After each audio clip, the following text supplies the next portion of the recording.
নমস্কার বন্ধুরা, আমি সুস্মিতা। আমি একজন ব্রেস্ট ক্যান্সার পেশেন্ট। আমার এই ভিডিওটা করার একটাই উদ্দেশ্য যে অনেকে আছেন যারা এই রোগে ভুগছেন, তারা হয়তো মনের দিক থেকে খুব ভেঙে পড়েছেন, হতাশে পড়েছেন, ভাবছেন যে আমার কি হবে, আমি এই রোগে পড়ে গেছি, আমার মনে হয় আর জীবনে কিছু থাকলো না, আমি বাঁচবো না। আর তাদের জন্যই বিশেষ করে আমার এই ভিডিওটা, যে আমি কিভাবে এই রোগকে হারিয়ে আজ আমি সুস্থ জীবন যাপন করছি, তা আমি সবার কাছে শেয়ার করব।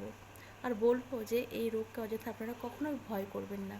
যদি ভয় করেন তবেই আপনার শরীরে আরও রোগ বেড়ে উঠবে। অতএব নিজেকে সবসময় স্ট্রং রাখবেন, পজিটিভ চিন্তা রাখবেন যে না, আমার রোগ হয়েছে, আমি সুস্থ হয়ে যাব।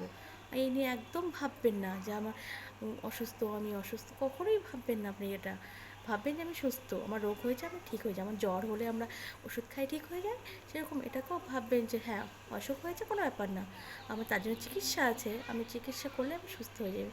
এই চিন্তা ভাবনাটা নিয়ে আপনি চিকিৎসাতে এগিয়ে যান, দেখবেন জীবনে আর কোনো কষ্ট থাকবে না, আপনার কোনো দুঃখ হবে না, আপনার চিকিৎসার কোনো কষ্টই পাবেন না। মানে আমি এরকম চিন্তাভাবনা রেখেছি বলেই আমি কোনো কিছুতেই কোনো কষ্ট পাইনি, বরঞ্চ আমি হ্যাপি থেকেছি, আমি নিজেকে সুস্থ রাখতে পেরেছি।